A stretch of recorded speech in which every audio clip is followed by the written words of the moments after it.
Le LOSC renverse Lyon et arrache un précieux succès dans la course au titre. Lens et Rennes continuent de batailler pour l'Europe et la lutte pour le maintien reste plus serrée que jamais en Ligue 1. Toute l'actualité est dans le journal de Made in Foot.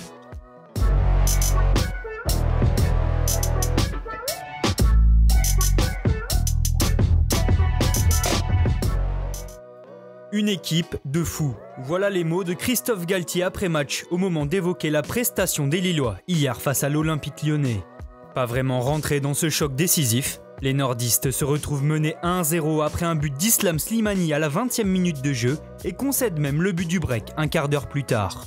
Sur un coup franc de Dubois, le si souvent excellent Mike Maignan rate sa sortie aérienne et percute Botman. Le ballon arrive alors sur le malheureux Fonte qui marque contre son camp. Dos au mur, les Dogs s'en remettent à leur attaquant Burak Yılmaz qui réduit la marque sur un superbe coup franc direct juste avant la pause.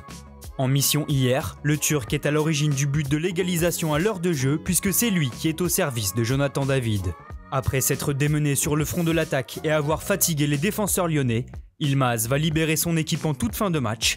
Lancé dans la profondeur, le numéro 17 se présente face à Lopez et pique magnifiquement son ballon pour offrir une victoire primordiale au LOSC. Les Lillois n'avaient en effet pas le droit à l'erreur, car plus tôt dans l'après-midi, l'AS Monaco avait enchaîné un 5e succès de rang en Ligue 1 en venant à bout d'Angers à 1-0.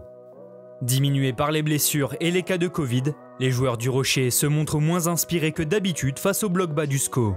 Jovetic et Golovin se créent tout de même des situations en première période, mais butent sur Paul Bernardoni.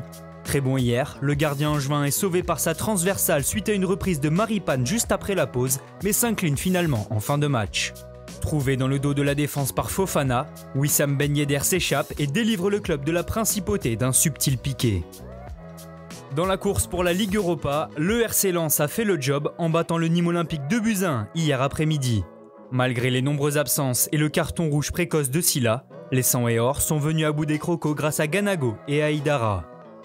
Dans le même temps, le stade rennais de Bruno Genesio a confirmé sa forme actuelle en giflant Dijon 5-1. Menés après l'ouverture du score de Benzia sur penalty, les Bretons ont ensuite déroulé. Terrier par 2 fois, Grenier, T et Niamsi sont les buteurs rouges et noirs. Pour Montpellier, c'en est terminé des espoirs de Ligue Europa, puisqu'hier en début d'après-midi, le MHSC s'est incliné 3-1 sur la pelouse de Nice. Pourtant devant au tableau d'affichage après un but de Laborde à la 3e minute, les Héroltais ont ensuite craqué. Boudaoui, Todibo et Claude Maurice ont permis aux Aiglons de renverser la situation. En bas de tableau, Strasbourg a réalisé une bien mauvaise opération en perdant 2-1 à domicile face au FC Nantes. Menés à la pause après une réalisation d'Ajorc, les Canaries se sont réveillés, Castelletto a égalisé, puis Ludovic Blas est venu offrir la victoire aux siens. Enfin, monument en péril, les Girondins de Bordeaux ont lourdement chuté 4-1 face au FC Lorient de Terem Moffi, auteur d'un triplé. Au classement, Lille, le PSG et l'AS Monaco se tiennent en 2 petits points à 4 journées de la fin. Même écart entre Lens, Marseille et Rennes qui se disputent la 5e place qualificative pour la Ligue Europa. En deuxième partie de classement, Brest a fait un pas vers le maintien quand Bordeaux continue de glisser vers la zone rouge. Nantes est passé en position de barragiste aux dépens de Nîmes. Pour Dijon, la relégation en Ligue 2 est désormais officielle. En Angleterre, Manchester City s'est adjugé la Cup en battant Tottenham 1-0 en finale.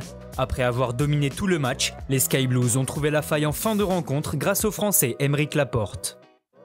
En Espagne, la bonne opération de cette 32e journée est pour le FC Barcelone qui s'est imposé 2-1 sur la pelouse de Villarreal grâce à un doublé d'Antoine Griezmann. À égalité avec le Real Madrid et surtout un match en moins, les Blaugrana comptent 71 points, soit seulement 2 longueurs de retard sur l'Atlético Madrid qui a perdu 2-1 en fin de match hier face à l'Athletic Bilbao. Enfin, on termine ce journal par l'Italie, où l'Inter Milan est de plus en plus proche du titre. Après leur succès 1-0 face à l'Hellas Vérone, les Nerazzurri comptent 11 points d'avance sur leur dauphin l'Atalanta qui a étrillé Bologne 5-0. 4e au classement, la Juve de Pirlo continue de décevoir et a concédé le match nul 1 but partout sur le terrain de la Fiorentina. Merci à tous de nous avoir suivis, n'hésitez pas à vous abonner, liker et partager. On se retrouve très bientôt pour un nouveau journal.